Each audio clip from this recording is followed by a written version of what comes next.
Halo semuanya, selamat datang di update market hari ini, 1 Februari 2026. Kondisi market saat ini sedang berada dalam fase yang cukup menantang, dengan volatilitas yang mulai meningkat kembali. Kita melihat adanya tarik-menarik antara sentimen makro global dan pergerakan teknikal di beberapa aset utama. Mari kita bedah bersama bagaimana narasi besar minggu ini akan mempengaruhi portfolio kita. Sebelum kita masuk ke pembahasan lebih dalam, perlu diingat bahwa seluruh konten dalam video ini bersifat edukasi dan berbagi informasi semata.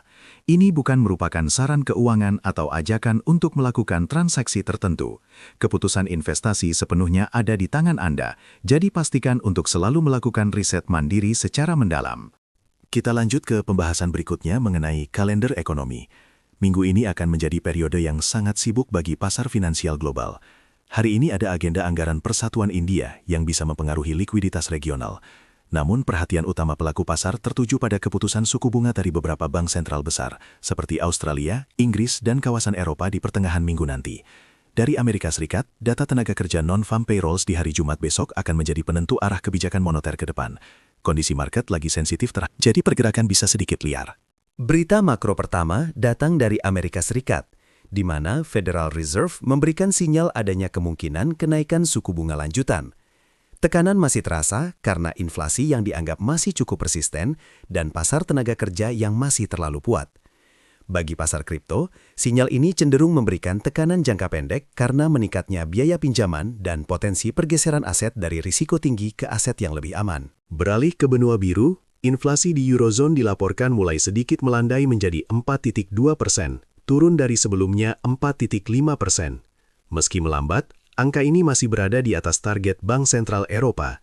Situasi ini menciptakan ketidakpastian mengenai kebijakan moneter di Eropa yang terkadang membuat investor mulai melirik aset digital sebagai alternatif lindung nilai terhadap devaluasi mata uang lokal. Kabar positif muncul dari Asia, di mana pemerintah Cina mengumumkan paket stimulus baru untuk mendukung pertumbuhan ekonomi mereka. Langkah ini mencakup dukungan finansial ke sektor kunci dan penurunan rasio cadangan bank. Stimulus besar dari ekonomi kedua terbesar di dunia ini biasanya meningkatkan selera resiko secara global, yang bisa menjadi katalis positif bagi pergerakan Bitcoin dan Ethereum jika likuiditas tersebut mulai mengalir ke pasar aset berisiko.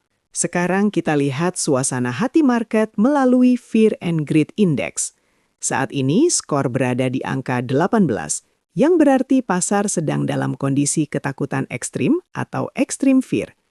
Jika kita bandingkan dengan kemarin yang berada di angka 26, terlihat sekali ada penurunan kepercayaan diri yang drastis di kalangan investor seiring dengan harga Bitcoin yang sempat menyentuh area $78.000. Secara historis, fase ketakutan ekstrim seringkali menjadi area di mana volatilitas mencapai puncaknya. Melihat indikator P-Cycle Top, saat ini kita masih berada jauh dari sinyal lampu kuning. Garis moving average 110 hari berada di kisaran $95.345, sementara target puncaknya berada di angka $201.906. Artinya, secara siklus panjang, ruang pertumbuhan masih sangat terbuka lebar dan kita belum melihat adanya tanda-tanda overextended yang berbahaya dalam siklus kali ini. Untuk indikator Pool Multiple, saat ini berada di angka 0,75. Angka ini menunjukkan bahwa pendapatan para penambang Bitcoin masih berada dalam level yang relatif wajar dan belum masuk ke zona merah atau fase distribusi besar-besaran. Biasanya, zona puncaknya baru akan tercapai jika angka ini menembus 2,2. Jadi, pergerakan saat ini lebih terasa seperti konsolidasi di telah siklus daripada akhir dari sebuah tren naik. Dari total 30 indikator siklus yang kita pantau, belum ada satupun yang memberikan sinyal jual atau tercapainya puncak siklus. Beberapa yang menarik perhatian adalah Bitcoin AHR999 yang berada di 0,43, menunjukkan area yang sangat menarik untuk akumulasi jangka panjang. Selain itu, MVRV Z-Score juga masih sangat rendah di angka 0,78, jauh dari level 5 yang biasanya menandai puncak pasar. Secara keseluruhan, data menunjukkan mayoritas indikator masih berada dalam zona tahan atau akumulasi.